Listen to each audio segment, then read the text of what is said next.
Bienvenidos chicos a la segunda sesión del Departamento de Administración y Gestión. Antes de iniciar, queremos darle un gran reconocimiento a todos, pues entregaron excelentes trabajos. De verdad que estamos muy orgullosos del compromiso que están teniendo. Bueno, los dejo con Josie, que les va a compartir grandes aprendizajes. Gracias. Bueno, luego de los fabulosos comentarios que hemos recibido durante toda esta semana de trabajo, ya estamos pues preparados para pasar a la segunda clase. En la segunda clase vamos a hablar de elementos diferenciadores y vamos a hacer una actividad muy divertida. A ver, voy a compartir la pantalla con lo que vamos a hablar. Perfecto. Excelente. Bueno, en esta clase de hoy vamos a hablar básicamente de todo lo que tiene que ver con diferenciación personal. Cuando hablamos de diferenciación personal son todas esas características que nos hacen único. En esta parte, nuestros objetivos de esta clase va a ser, en primer lugar, conocer los 3 tipos de competencia y diferenciarlos con ejemplos prácticos. Luego de ello vamos a comprender la teoría de Holland y de cómo nuestra personalidad define la vocación. Y en tercer lugar vamos a analizar las 6 personalidades de Holland con ejemplos ilustrativos. A ver, nuestro contenido en la clase de hoy tenemos las competencias personales y además vamos a hablar de las personalidades. Como habíamos visto la semana pasada, estuvimos hablando de la zona óptima profesional y la zona óptima profesional definitivamente es en ese punto exacto donde coinciden nuestros intereses de los cuales hablamos la semana pasada en la clase 1 y que ustedes realizaron la línea de la vida. Luego, lo segundo es las competencias y en tercer lugar es la personalidad. En esta clase de hoy vamos a hablar de competencias, de personalidad y así terminamos pues de engranar para entonces conseguir nuestra zona óptima profesional. En el parte de las competencias, realmente existen 3 tipos de competencias. Tenemos competencias académicas, que son las que más conocemos. Tenemos competencias intelectuales y tenemos competencias prácticas. En la parte de las competencias académicas, muchas veces nosotros caemos en el error de creer que somos el título que tenemos. Hay veces que tú le preguntas a la gente, ¿quién eres? Entonces automáticamente te dice, yo soy doctor. Ah, bueno, porque estudió Derecho. Y eso muchas veces genera un nivel de identificación con las instrucciones o con las competencias académicas tan grandes que termina pues costando en un mundo sabernos separar de ellas, sobre todo cuando nosotros pasamos por crisis como de repente, qué sé yo, estamos desempleados o hacemos cualquier cosa. Creo que hay mucha gente que el factor desempleo, cuando tú tienes un título muy alto, el factor más influyente en ese momento es que ya tal vez no eres tu título, sino que ya te das cuenta de que eres mucho más de esas competencias académicas. Entonces, existen competencias académicas básicas y justamente de esas es de las que estamos hablando. Cuando yo voy a la universidad y tengo un título universitario, cuando yo hago un posgrado, cuando yo hago una especialización, cuando yo hago todo ese tipo de actividades que me generan un diploma emitido por una universidad, esos son realmente nuestras competencias académicas básicas, pero no son las que realmente nos van a definir o no son las que en las que realmente pudieran estar nuestras fortalezas. ¿Por qué? Bueno, porque las competencias académicas básicas están estandarizadas y esas competencias académicas básicas que son iguales para todos. Primero, lo segundo es que el nivel de velocidad con el que se maneja el conocimiento en la academia no va a la par de la velocidad en que se generan los conocimientos. Y de hecho, una de las cosas que ha sucedido últimamente es que muchas carreras o muchas profesiones no existían hace 5 años y por ende las universidades nunca han sido capaces hasta ahorita de tener egresados relacionados en esas áreas. Entonces, Es importante saber que sí, tener competencias académicas básicas es importante, pero no es el todo. Hace de repente 20 años, 30 años o 50 años sí lo era, y una de las razones por las cuales nuestros padres nos han ido inculcando desde muy pequeños que teníamos que tener un título académico para poder ser alguien, que además esa creencia de que si tú no tienes un título académico no eres nadie, era básicamente porque en ese momento, hace 50 años, hace 40 años, pues no estaba tan masificada la educación universitaria. Entonces, el sueño de todo padre, hace muchos años atrás, era que sus hijos tuvieran un título universitario. Pero eso hoy en día ha evolucionado, ha cambiado y la manera como el conocimiento se ha ido desarrollando y la manera como los seres humanos a nivel social hemos ido evolucionando, definitivamente hace que hoy en día las competencias académicas sean básicas. Luego están las otras las otras competencias académicas y son las especializadas. Son todas ese tipo de actividad de certificaciones especiales, certificaciones internacionales, de actividades que hemos hecho que complementan nuestro nivel de conocimiento académico. Es decir, si yo de repente soy un psicólogo, y entonces hice una especialización en psicología infantil y además estoy, qué sé yo, desarrollándome en un área muy, muy, muy específica, las competencias académicas especializadas pues me van a dar una gran fortaleza. Este es lo que básicamente te sube o te aumenta el nivel de credibilidad profesional en ciertos y determinados entornos, porque te da un nivel de conceptualización de los entornos mucho más detallado. En mi caso, que es el caso que les estoy poniendo aquí como ejemplo, yo, a pesar de que soy graduada en administración, es decir, mi área, mi competencia básica, académica básica, es el área de administración, luego tengo una especialización en el área financiera, en consultoría organizacional, pero mis competencias académicas especializadas es que yo soy consultor de un sistema administrativo que se llama SAP, es un sistema alemán, y de ese sistema alemán yo básicamente soy especialista de todo lo que tiene que ver finanzas y administración y control de costos. Entonces, fíjense cómo esas competencias académicas especializadas, pues son una cosa así bien pequeñita, tanto así que se convierte en un puente entre mis competencias académicas básicas y el área en el que yo me pueda desempeñar. Básicamente, en mi caso, a pesar de que yo soy administradora y conozco el área y manejo el área financiera, pues el nivel en el que yo me desenvuelvo es tecnológico. Y entonces he ahí todas esas competencias académicas especializadas. Luego vienen las segundas competencias, que son las intelectuales, donde ya somos mucho más allá de nuestros títulos, y entonces comenzamos con las competencias intelectuales formales. Las competencias intelectuales formales son el cuerpo de conocimiento que no son emitidos por una institución académica. Académica, digo, universidad, posgrado, maestría, una institución de reconocimiento global, por decirlo así, sino que son competencias intelectuales que me van a permitir a mí hacer una aplicación práctica de lo que yo adquiero allí en el mundo real. Ejemplo, aquí yo tengo, pues yo creo que, yo que me he pasado la vida estudiando, tengo certificaciones en astrología, tengo certificaciones en psicocibernética, tengo certificaciones como instructor de bailoterapia. He estado en el desarrollo de negocios, de negocios y de infraestructuras online en el aprendiz digital. Estoy certificada por la Asociación de Conferencistas Hispanos como conferencista internacional, y además actualmente estoy estudiando toda una parte de psicología financiera y comportamientos irracionales humanos en la Universidad de Duke con Dan Ariely, que es la persona que está ahorita impartiendo ese entrenamiento.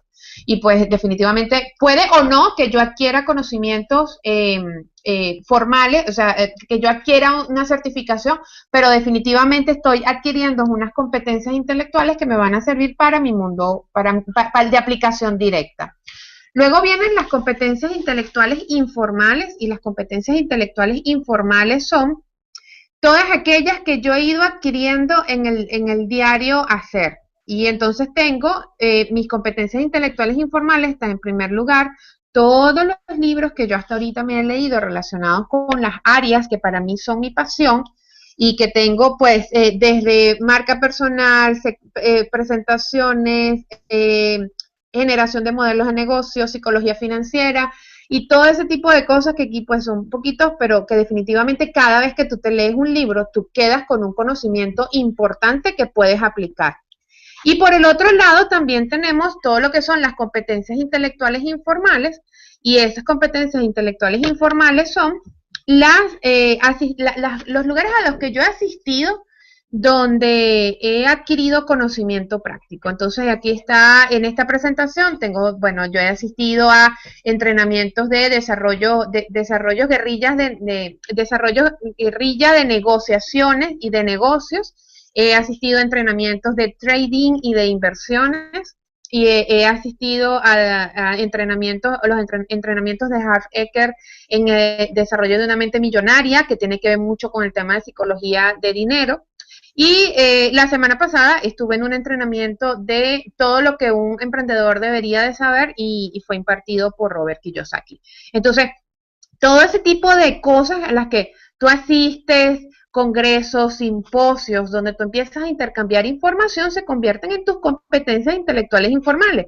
Y es interesante tomarlo en cuenta, y muchas veces los pasamos en alto porque se nos olvida que eso también nos forma a nosotros, y además siempre está alineado con ese algo que queremos ser y que queremos hacer. Luego están lo que son las competencias prácticas, y las competencias prácticas está asociado con todo lo que son nuestras características, con todo lo que viene, con todas las cosas que nosotros hemos ido desarrollando de forma interna. Esas competencias prácticas básicamente son las competencias prácticas físicas. Hay personas que desarrollan ciertas habilidades físicas que las diferencia con respecto al resto tal vez de todas las personas que tienen el mismo título y que de repente han ido al mismo simposio o al mismo congreso y que se han leído el mismo libro, pero unas tienen la capacidad física de expresarlo de una manera diferente. Mientras otras, tal vez, hay unos que pueden desarrollar canciones, hay otros que desarrollan obras de teatro, hay otros que desarrollan música, o sea, realmente hay diferentes maneras de cómo tú físicamente puedes hacerte notar. Entonces, nuestra primera competencia práctica es las competencias prácticas físicas. Luego tenemos las competencias prácticas espirituales, y son todas ese tipo de valores y de marco ético en el cual nosotros nos vamos desarrollando. En mi caso, una de mis competencias prácticas espirituales, es importante, antes de darles el ejemplo, es importante saber que las competencias prácticas espirituales no están directamente relacionadas con el tema de religión, pero las incluye, ¿ok? No es por ello que cualquier persona que de repente sea atea no tiene competencias prácticas espirituales, perfectamente la puede tener. Una de las cosas, como les iba a decir, en mi caso personal, mis competencias prácticas espirituales, a mí me encanta ayudar a las personas que rescatan animales abandonados en las calles, y tengo pues, yo realizo cada año una actividad de recolección de fondos, donde yo, en conjunto con ellos, realizamos actividades que les permite recolectar fondos para que ellos puedan entonces lograr pagar las cuentas que tengan pendiente, o de repente hacemos una recolección grande y esterilizamos 100 perritos de la calle para evitar que nazcan más perritos abandonados en las calles y ese tipo de cosas. Entonces, fíjense que como yo utilizo mis capacidades, mis competencias académicas, es decir, todos mis conocimientos de finanzas y de administración, los combino con mis competencias prácticas espirituales para lograr un objetivo en el entorno. Entonces, eso es importante incluirlo y de hecho las competencias prácticas espirituales las vamos a incluir un poquito más adelante. Porque hay parte de nuestra misión de vida que está asociada con ese aspecto. Existen también competencias prácticas emocionales y las competencias prácticas emocionales es nuestra capacidad de nosotros manejar nuestras emociones ante ciertas y determinados eventos.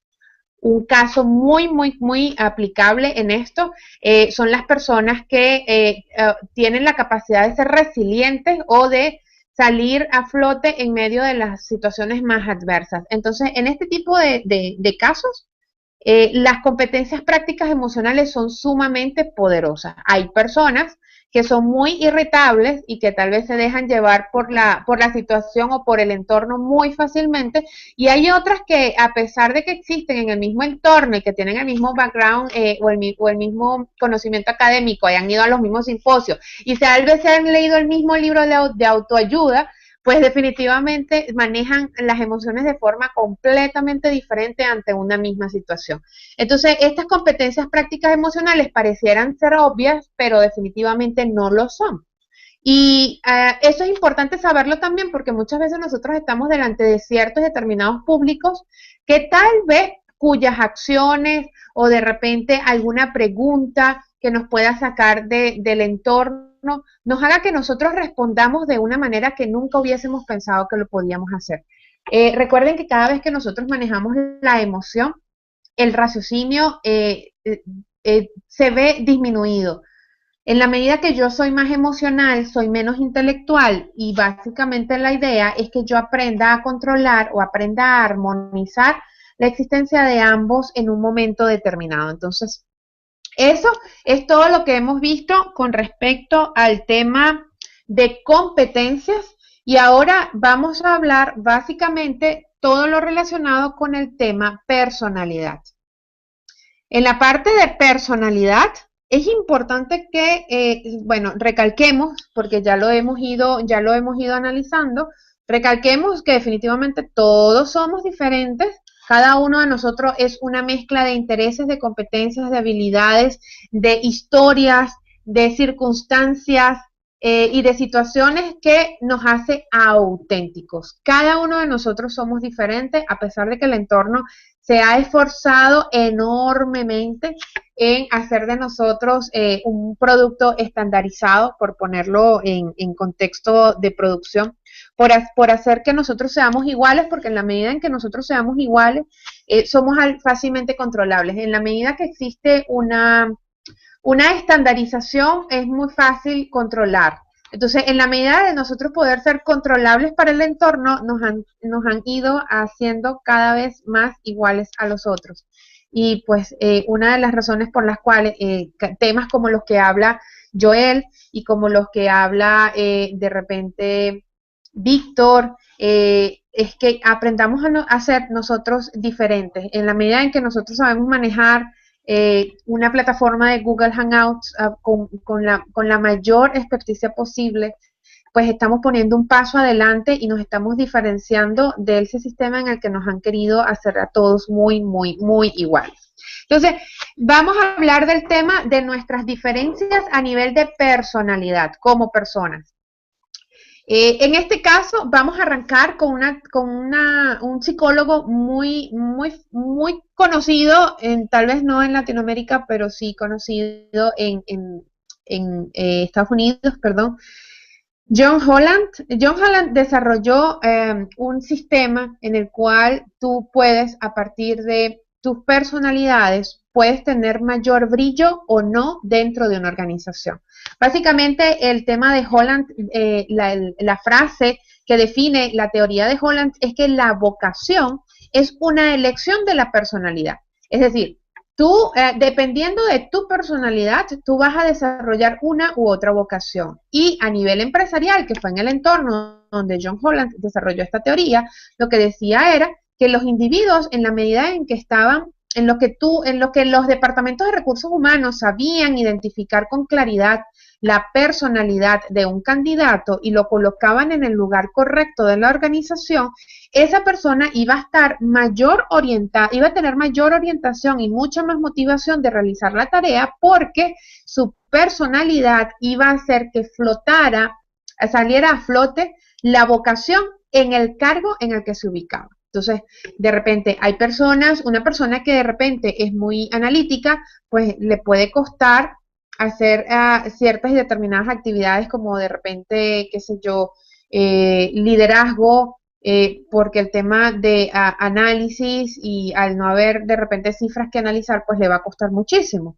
O de repente una persona que siempre ha sido contador público y siempre ha estado detrás de una oficina, en el momento en el que la llamen y tengan que ir a explicar los números y los rendimientos de la organización ante los dueños, pues estamos ahí en un choque de dos tipos de personas muy diferentes, tal vez dos tipos de personas muy diferentes, y conocer no solamente nuestra personalidad, sino la personalidad del target al que yo me le estoy dirigiendo. Eso es poderosísimo.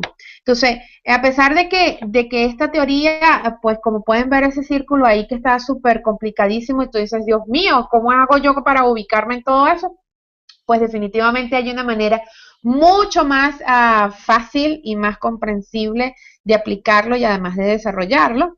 Y es básicamente todo ese gran círculo se convierte en este hexágono y entonces tenemos tabulada 6 diferentes personalidades de acuerdo con la teoría de Holland. En primer lugar, tenemos a los seres sociales, que los seres sociales son básicamente, se caracterizan por ser muy colaboradores. Están los emprendedores, que son personas muy persuasivas. Están las personalidades convencionales, que son muy organizadores, son personas muy orientadas a organizar y estructurar. Están las personas realistas, y estas personas realistas son conocidas como los hacedores. Y están los investigadores, están los investigadores que son conocidos como los pensadores, y en último lugar están los artísticos que son conocidos como los creadores. Entonces, vamos a ir uno por uno. Las personalidades emprendedoras son aquellas que prefieren influir o dirigir a otras personas con el fin de alcanzar objetivos organizativos u obtener ganancias económicas. Estas personas se caracterizan por tener habilidades de liderazgo o persuasión. Tienden a evitar situaciones o profesiones que requieran investigación. Es decir, todo ese tipo de personas que son innovadoras, que siempre son visionarias, personas que van un paso adelante, personas que saben liderar a otros, inspirar a otros, pues tienden a ser personalidades bien emprendedoras. Un caso muy típico de una personalidad emprendedora es el caso de Steve Jobs. Y básicamente lo que hacía era, pues, él era casi que el alma de todas las presentaciones y los lanzamientos de productos de Apple.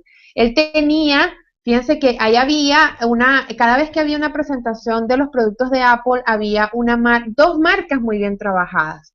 Por un lado estaba la marca y todo lo que representaba Apple como tal, y por el otro lado estaba la congruencia o el balance o la armonía la congruencia con lo que era su personalidad. Entonces él logró esa marca personal que era Steve Jobs, engranarla perfectamente en la marca Apple, para entonces hacer que esas presentaciones que él hacía se convirtieran casi que en un evento apoteósico. La gente definitivamente gritaba, aplaudía, se paraba, se emocionaba.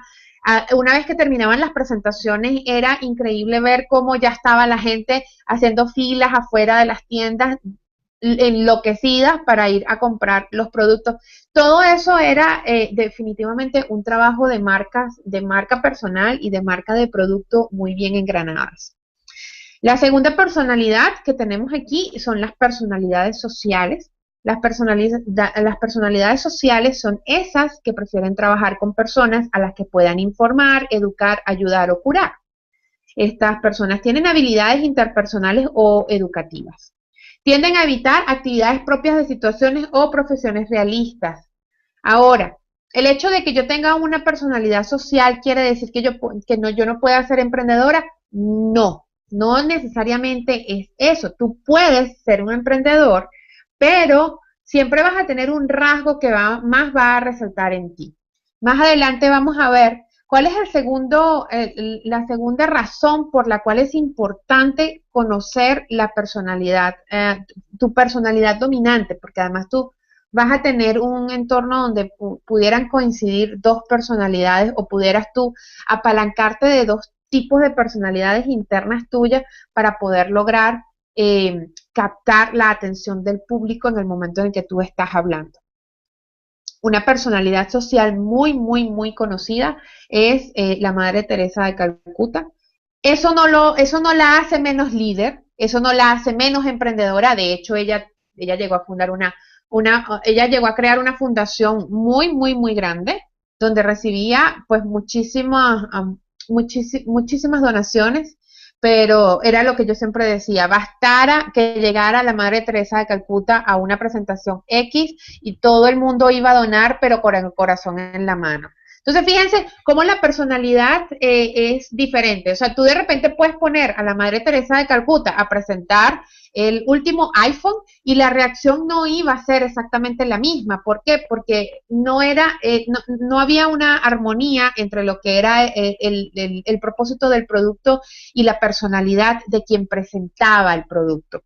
Entonces, es importante eso porque eso luego te va a permitir saber exactamente cuál es el contexto en el que tú deberías de estarte ubicando. Lo otro es la personalidad artística. Las personalidades artísticas son esas que prefieren manipular materiales físicos o intangibles para crear productos o formas de arte.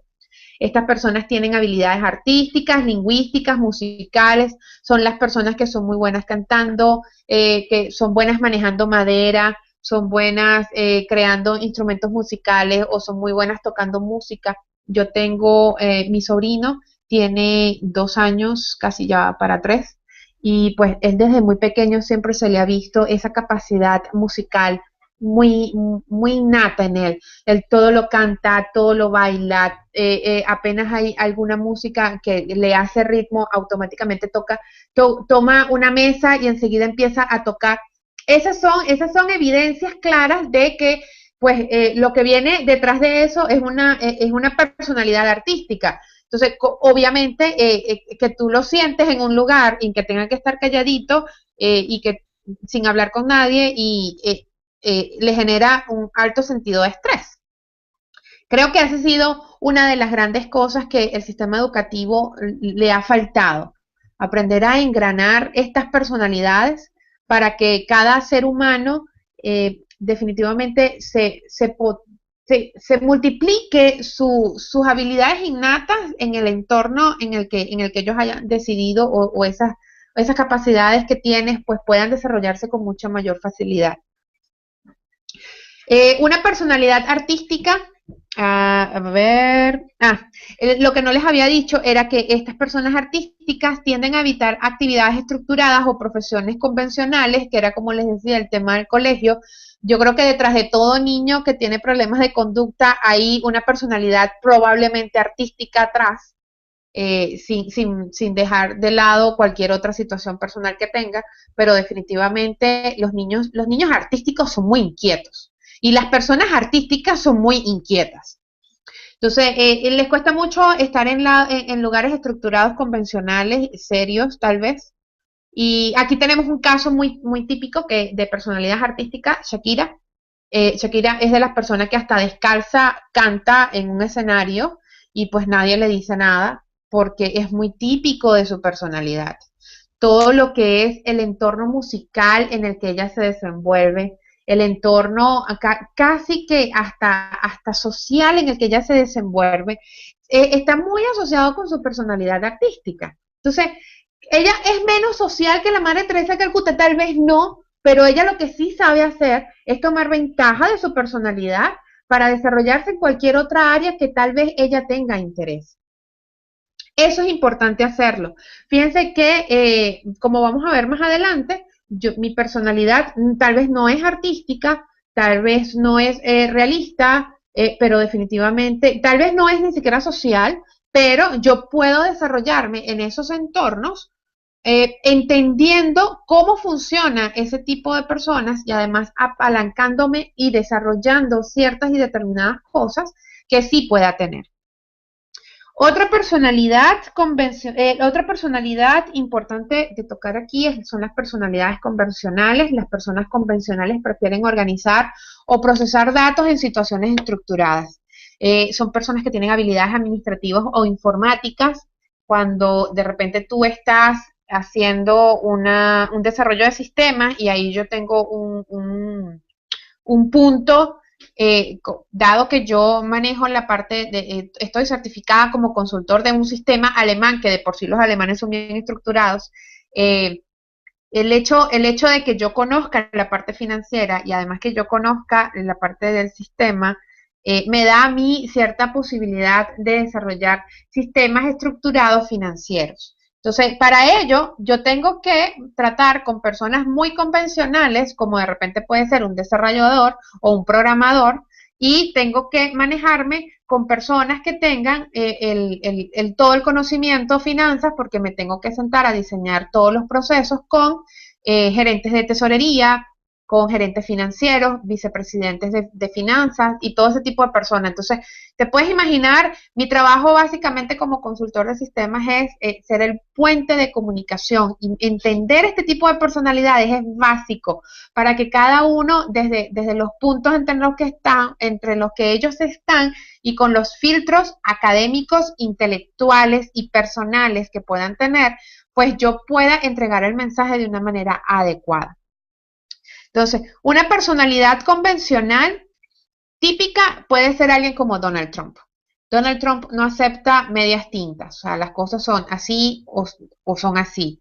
El nivel de disciplina, el nivel de estructura, el nivel de orden que existe en cada una de las cosas que Donald Trump hace, pues deja en evidencia su marca personal.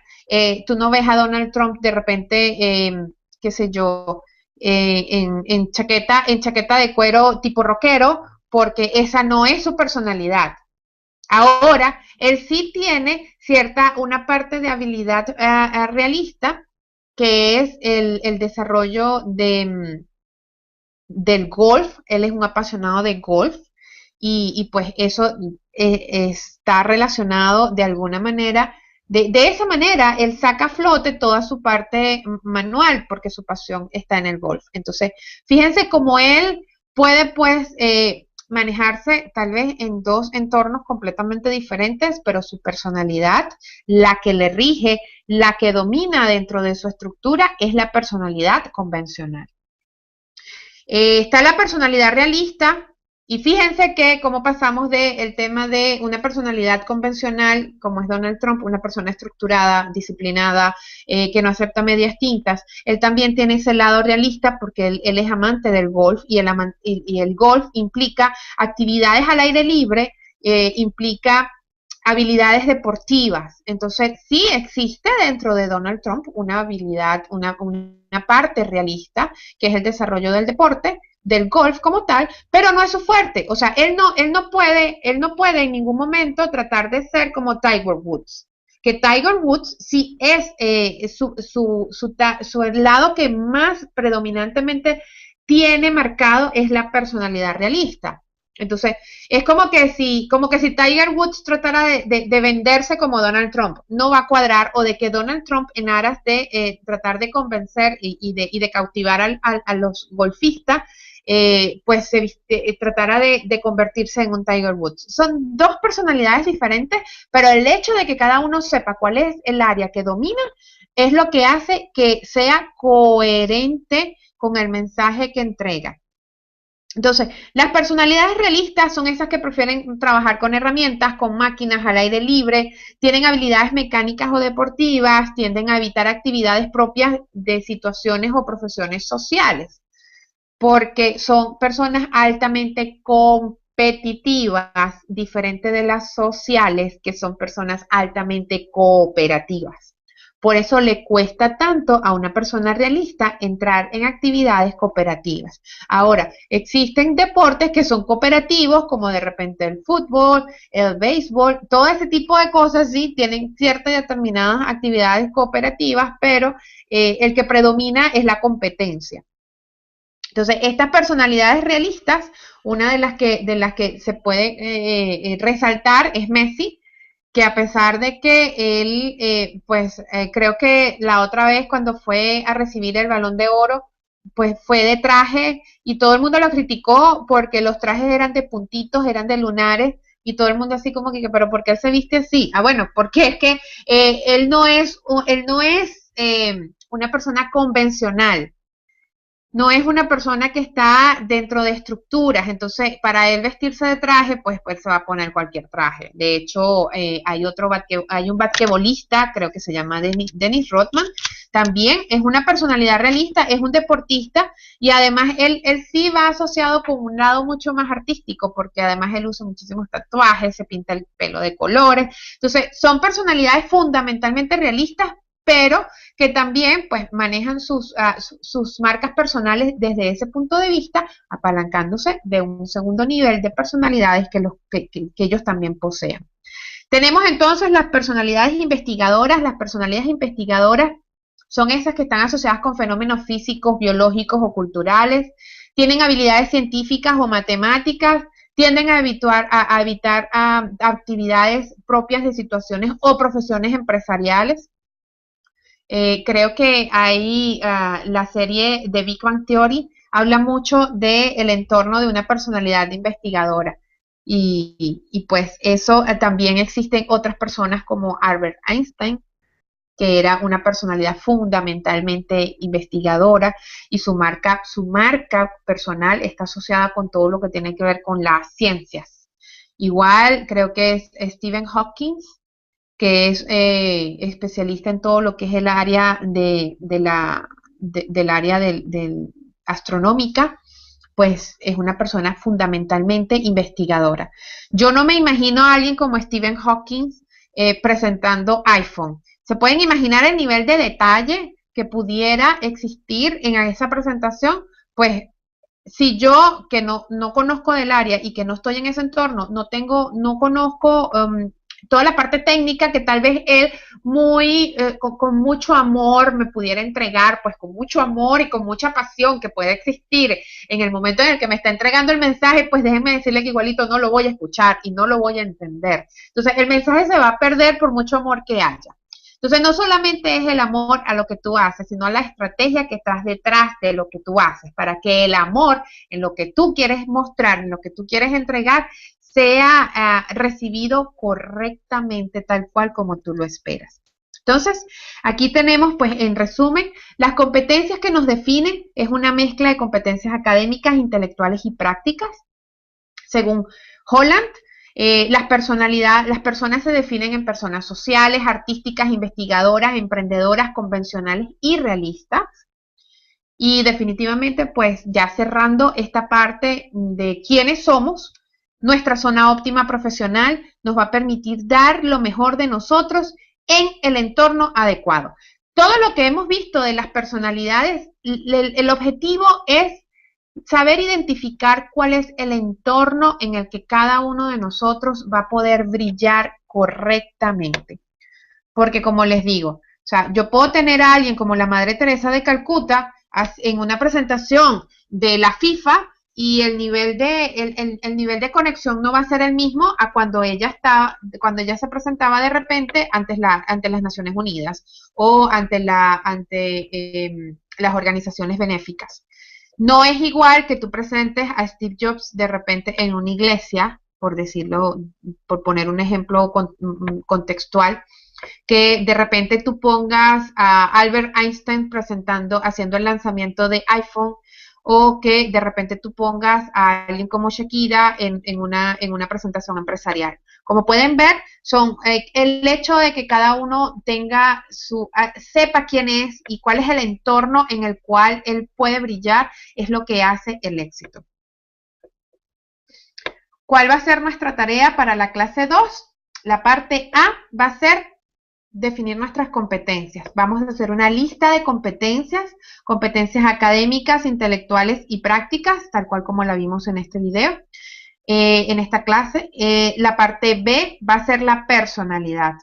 Lo primero que vamos a hacer es que vamos a tomar una lista de intereses del análisis de la línea de vida. Una vez de que yo analicé en la clase 1 la línea de vida y yo marqué puntos álgidos, es decir, todos los puntos altos y bajos que tuvieron en mi vida, que de alguna manera tuvieron un impacto, yo voy a tomar los álgidos, solamente los álgidos, y de allí voy a hacer una lista de los intereses.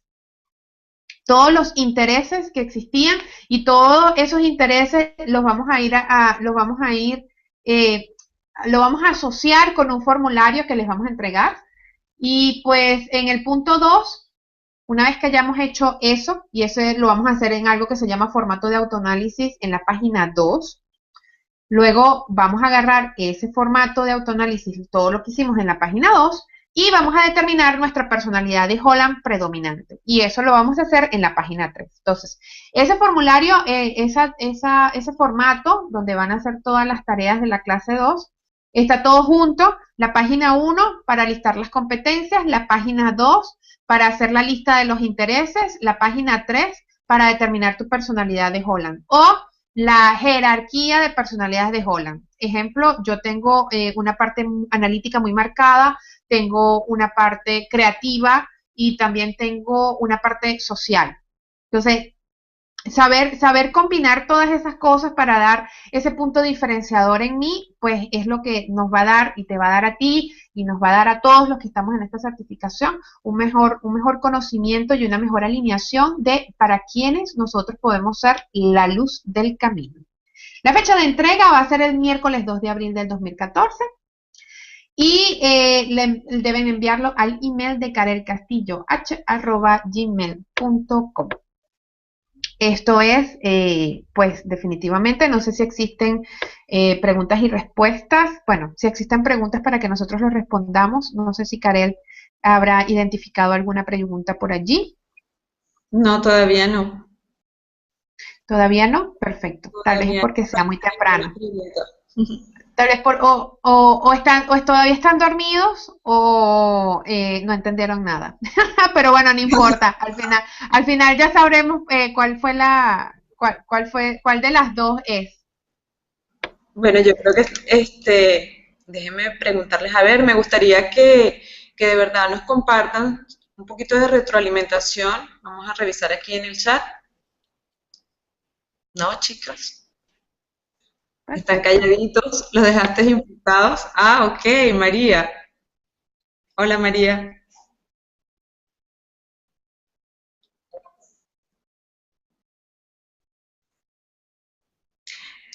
Ajá. Ajá. No hay preguntitas entonces. Lo coloca en la lista de personalidades, pero no culmina. No viene, Perfecto. Ok. no viene la personalidad convencional, sí. ¿Cómo? Eso no lo escuché. En la lista, perdón, en la lista de personalidades no viene la personalidad convencional. Sí, claro, la personalidad convencional está en la lista de personalidades. Hola, Consuelo. De todas maneras, no se preocupen, nosotros les vamos a entregar un formato donde les va a servir de guía, al igual que en la actividad anterior, con todas las personalidades. Así Bien, es. Consuelo tiene una pregunta. Ajá. A ver.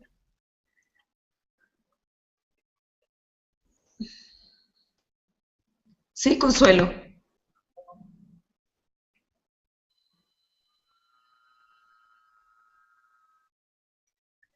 Ajá. Consuelo, estamos esperando.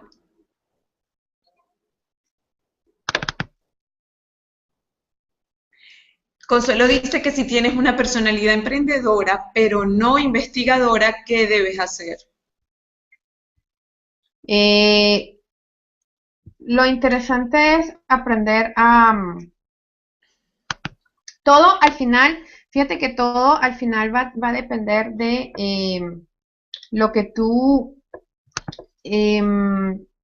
puedas desarrollar. Te puedo decir de que hace 2 años, por poner un ejemplo, hasta hace 2 años yo no era creativa, considero que no era creativa.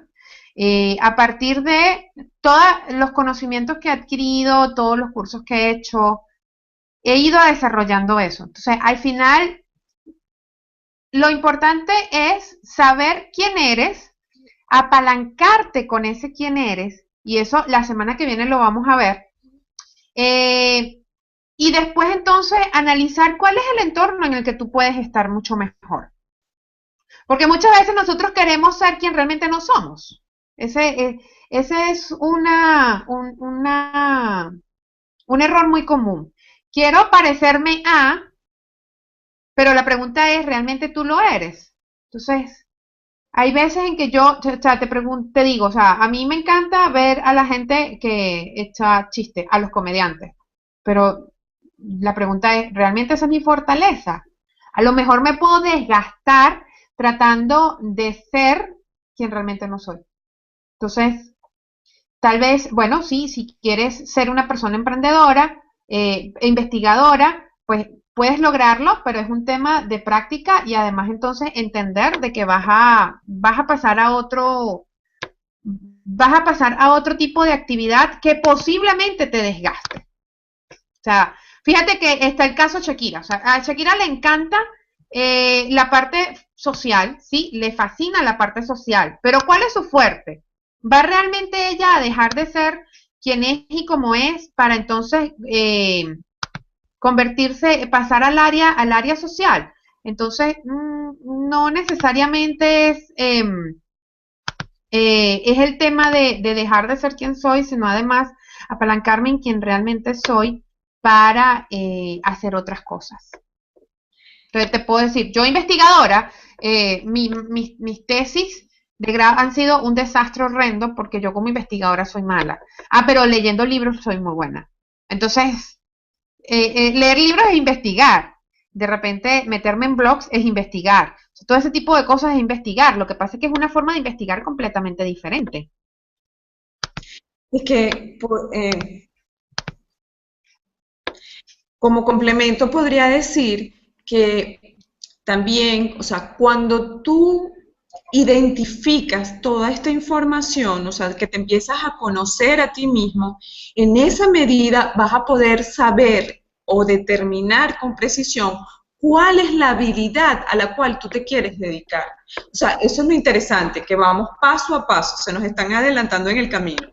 Pero paso a paso vamos a ir identificando todo eso que nos describen y entonces es ahí donde nosotros vamos a precisar, bueno, qué habilidades o qué personalidad quiero yo desarrollar más. La emprendedora, la investigadora, o sea, de todas maneras, todos vamos a tener un poquito de cada uno, como dijo Josie. O sea, puede ser investigadora, puede ser emprendedora, puede ser social, dependiendo de la característica del momento. O sea, en un momento estás compartiendo con tus amigos, eres social, te sale tu personalidad social. En otro momento tienes que emprender un trabajo, tienes que emprender un proyecto, sale parte de tu personalidad emprendedora.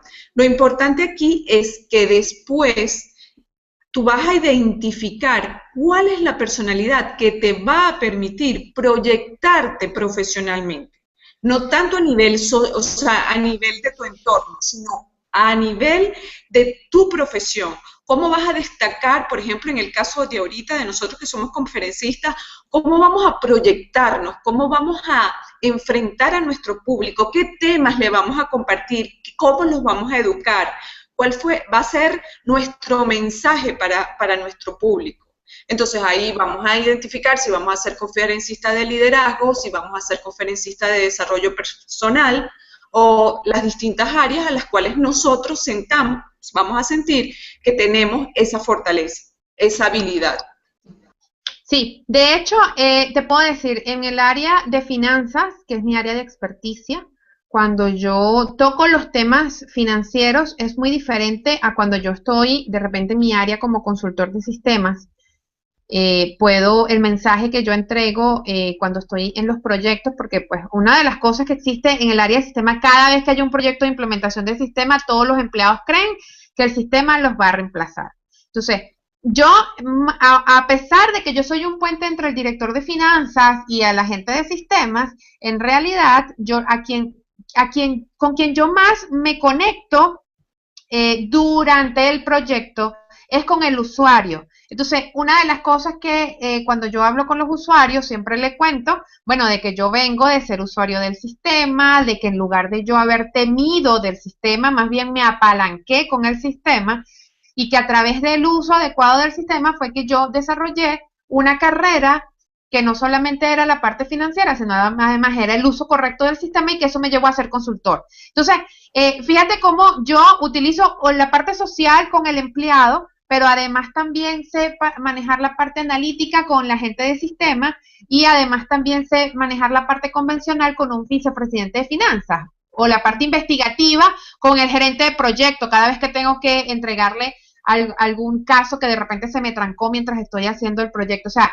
es la articulación de las personalidades dependiendo de en quién sea tu audiencia. Ese es el fin último de conocer las personalidades, porque entonces te va a dar como que ese norte por el cual tú puedes irte y guiar a la gente en el momento adecuado. Aquí hay una pregunta de María. Si Ajá. yo quiero ser vendedora, ¿cómo puedo elegir el producto a vender de acuerdo a mi personalidad? Eso es parte de lo que vamos a ver más adelante cuando definamos el mensaje. Hay algo que vamos a ver en unas clasecitas más adelante y es el mensaje. Una vez que ya tú te conoces, que conoces y la semana que viene vamos a hablar de valores y antivalores. Una vez que tú conoces quién eres y conoces tu entorno de valores, ya entonces tú vas a empezar a engranar productos que tengan que ver con eso. Es decir, suponte, si para mí es importante hablar de salud y qué sé yo, alguien me ofrece unas pastillas para adelgazar de la noche a la mañana, pero dentro de mis valores está la armonía interna, entonces definitivamente eso es un producto que yo jamás vendería. Si yo trabajo el área artística y soy médico cirujano, de repente yo puedo ofrecer productos que tengan que ver con el área de estética y a lo mejor yo soy social también, entonces yo me puedo dedicar a inspirar a mujeres con cáncer que hayan perdido sus senos y entonces utilizar mis herramientas como médico cirujano en esos entornos. Entonces fíjate que como más adelante, en la medida en que tú vayas desarrollando tu mensaje, tu estrategia, quién eres, luego es que vienen los productos. ¿Qué es el producto que tú vas a ofrecer? Porque lo primero es que te conozcas tú y luego van a ser los productos que tú vas a poder ofrecer. Pero sí, todo eso tiene que estar alineado. Sí, es que es más o menos, imaginen una pieza de un rompecabezas. Cada una de las partecitas de nuestra personalidad van a ir formando ese rompecabezas. Por eso es que es bien importante que vayan cumpliendo estas actividades, porque eso les va a permitir conocerse. Y en esa misma medida que se conozcan, van a saber cuál va a ser el mensaje que quieren transmitir. Y de esa manera elaborar el producto que van a vender. Ya ahí entonces entrará la parte ya de marketing como tal. Pero entonces, en la medida que vayamos avanzando en las actividades, ustedes van a ir identificando toda la información que necesitan. Déjame ver si hay una pregunta. Déjame compartir mientras tanto. Suelo. Voy a compartir el formulario de las actividades. Fíjense, lo que van a recibir va a ser básicamente esto. El formulario tiene en mi primera página la parte A, mis competencias básicas, competencias especializadas, si es que las tienen, si no las tienen no importa. Las competencias intelectuales, competencias intelectuales formales, las informales. Luego están las prácticas, mis competencias prácticas físicas, espirituales y emocionales. Luego en la segunda página está mi personalidad. Aquí lo que vas a hacer es, una vez que con lo que tú hiciste en tu tarea 2B de la clase 1, que era el desarrollo de con tu línea de la vida, la descripción de cada uno de tus puntos. Te vas a quedar solamente con los puntos álgidos y de esos puntos álgidos vas a ir como que haciendo el match con cada una de estas características que están aquí. Y entonces ahí vas marcando. Al final de cada columna tiene sus colores. Al final de cada color, de cada columna con su color, hay una cosa que dice total de esta columna. Ahí vas a colocar cuántas veces marcaste. Ah, bueno, marqué 2 veces. Ah, bueno, tengo 2 aquí, tengo 3 allá, tengo 5 allá, tengo ta. Y entonces de ahí vamos a ir sacando los aspectos de personalidad. Luego, con estos mismos colores, nos vamos a ir a la tercera página y en la tercera página vamos entonces a conocer, en función de mi personalidad, mi entorno de trabajo.